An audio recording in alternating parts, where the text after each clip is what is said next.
जय माता दी मित्रों, नवरात्रि के चतुर्थ दिवस माता के चौथे स्वरूप कूष्मांडा देवी के बंदन, पूजन और स्तवन का विधान है।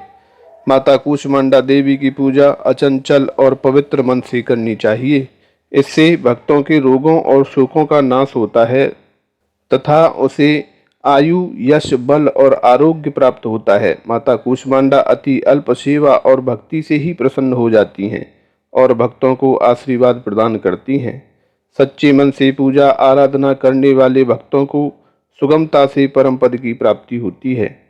कहते हैं, जब सृष्टि में केवल अंधकार ही अंधकार था, तब इस देवी ने अपने तेज से सर्वप्रथम सूर्य को उत्पन्न किया था और उसके बाद इस अंड की यानी कि इस ब्रह्मांड की रचना की थी।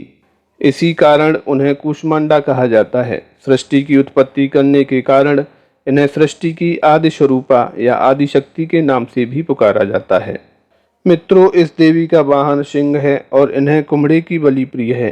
संस्कृति में कुम्हड़े को कूष्मांड कहते हैं, इसलिए इस देवी को कूष्मांडा माता। इस देवी का वास सूर्यमंडल के भीतर लोक में है। सूर्य लोक में रहने की शक्ति केवल इन्हीं में है, इसलिए इनके शरीर की कांति और प्रभा सूर्य की भांति ही चमकती है। इसके ही तेज से दसों दिशाएं आलोकित हैं।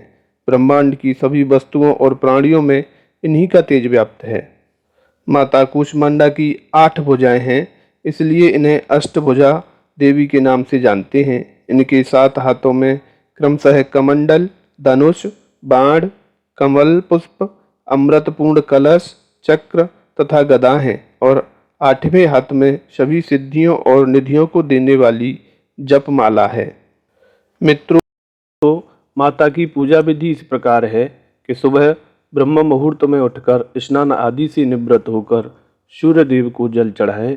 उसके बाद सबसे पहले कलश और उसमें उपस्थित सभी देवी देवताओं की पूजा करें। उसके बाद देवी कूष्मांडा की पूजा करें। पूजा करने से पहले हाथों में फूल लेकर देवी को प्रणाम करते हुए मंत्र का जाप करें।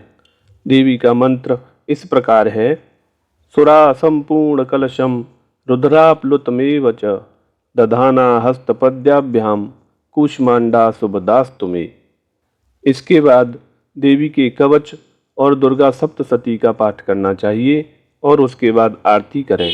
मित्रों, अच्छे से पूजा अर्चना करने के बाद माता से क्षमा प्रार्थना करना न भूलें। इसके बाद सभी को प्रसाद देकर अंत में माता को मालपुए या फिर कद्दू से बने पेठे का भोग लगाएं। दोस्तों, विधि विधान से पूजा करने पर भक्त को कम समय में ही कृपा का सूक्ष्म भाव अनुभव होने लगता है। ये देवी आधियाँ व्याधियों से मुक्त करती हैं और उसे सुख, समृद्धि और उन्नति प्रदान करती हैं। अंततः इस देवी की उपासना में भक्तों को सदैव तत्पर रहना चाहिए।